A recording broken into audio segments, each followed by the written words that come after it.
ঠিক করলাম তুমি? জি স্যার।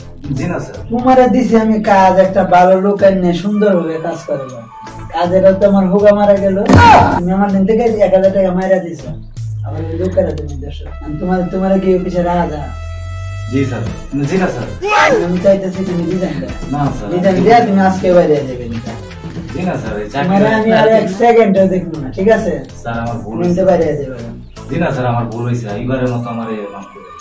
তোমার বহুবার শুনছি, তোমার বহু কিছু দেখছি, তুমি আমার অনেক টাকা মেরা দিছো, আমি অনেক খবর আছে আমার কাছে, তোমার আর রাখা যাবে না।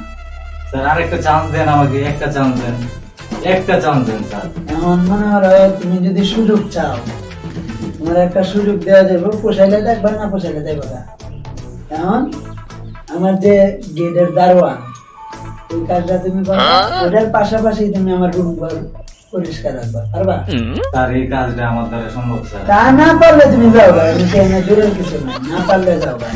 স্যার আমার আরেকটা সুযোগ দেন, আমি আর এরকম এই একটাই সুযোগ, যদি তা হতো আমার মেলে যাও গা, বুঝাইতে পারছি?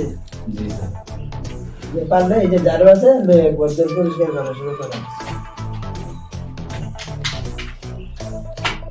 ভাই সেই 1000 টিয়ার লাগে আমার জারুর কাজ করতে হবে।